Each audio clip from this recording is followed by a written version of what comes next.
Welcome back to Sports Fans Only with your boy, Sean Mack. Please subscribe to the channel and like the video and share the video. Couldn't do it without y'all. It costs you nothing to support your boy. And I'm back today talking my boxing-ish. I'm talking about that Crawford and Canelo matchup that's coming up real soon. That's on actually on September 13th this year. Can't wait. I saw Terence Crawford on ESPN the other day. He was being interviewed by Monica McNutt, and it was a good interview. I'm going to play that interview so everyone that didn't hear it can hear it now. But he was talking some good stuff. I believe that Crawford believes that he really cannot just beat Canelo, that he can stop Canelo. I think he can finish him. That's what I'm hearing from him.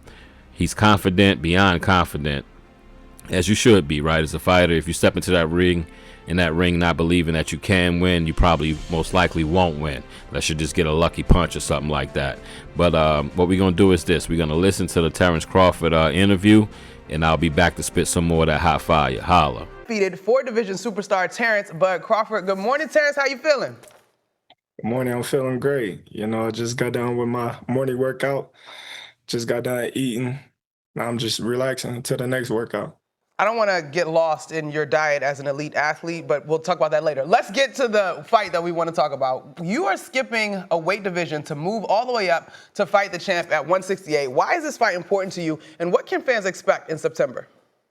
Well, like I said, Canelo is the last fighter in our generation that's a Hall of Famer, that got the biggest name in the sport. So, I chose to go up in weight and to actually try to conquer him from, all his achievements in the division. So why not?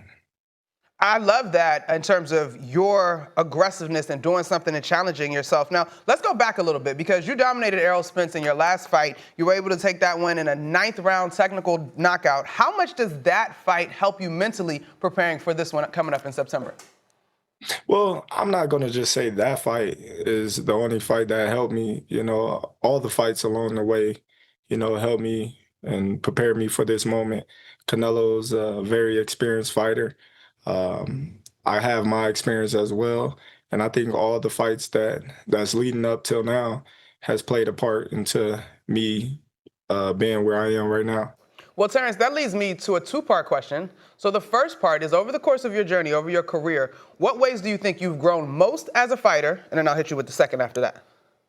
Well, I think I've grown mentally, more as a fighter and physically as a fighter, experience-wise as well. Is there a particular skill that stands out about your fight game? I just think my ability to adapt to every fighter that I ever been in the ring with. I think making my adjustments on the fly is a skill that benefits me in each fight. I 100% relate on that one, being able to be nimble. Now, obviously, we've talked about you moving up a weight class to fight Canelo. You've talked about the respect that you have for him, but what it is about his style and what he's been able to do that you respect the most?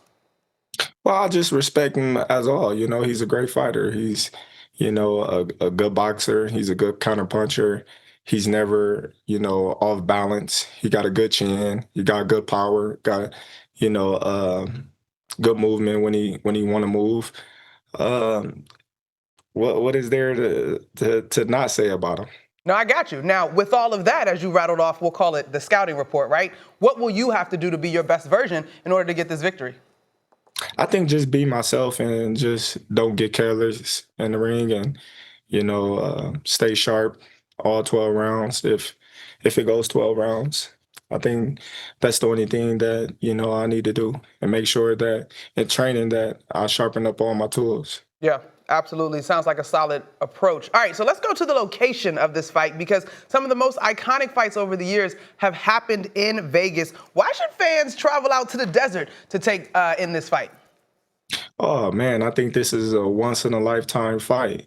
You got two top 10, top 5 pound-for-pound fighters fighting, going head-to-head for undisputed. This is my third upcoming chance to be undisputed in 3 different weight classes. You got Canelo's that's a great fighter in itself. You know, he's been on this stage numerous of times, and I just think that this is going to be a great fight for the fans to watch, and they don't want to miss it because it's going to be fireworks. Okay, all right. Well, I'm sure everyone will sign up for some fireworks. Now, Terence, I don't know your process and if you are tuning out the noise and the experts, but as far as the viewing experience, we got some experts that are saying this is going to be the most watched fight on TV in the last 50 years. What does it mean to be part of such a super fight like this for you? Well, it means a lot given the road that I had to take to get here, you know, and all the sacrifices that I was had to endure. But you know, I just look at everything happens for a reason, and I'm here now, and we're gonna make the best of it. All right, I like the sound of that. I think I know where this answer is going to go, but what is your prediction for September 13th? A victory. All right, y'all heard what Terence Bud Crawford had to say in that interview.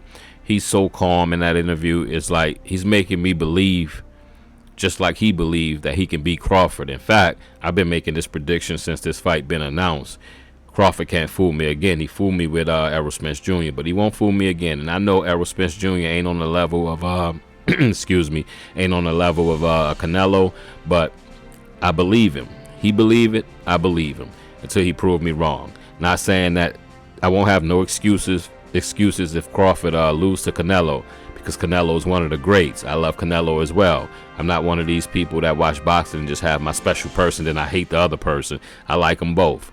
But I have Crawford finishing Canelo within 10 rounds or beating him on the scorecards. But in my heart, I believe he's going to knock him out. He's going to finish him. On that note, I've been Sean Mack, and this is Sports Fans Only. Holla.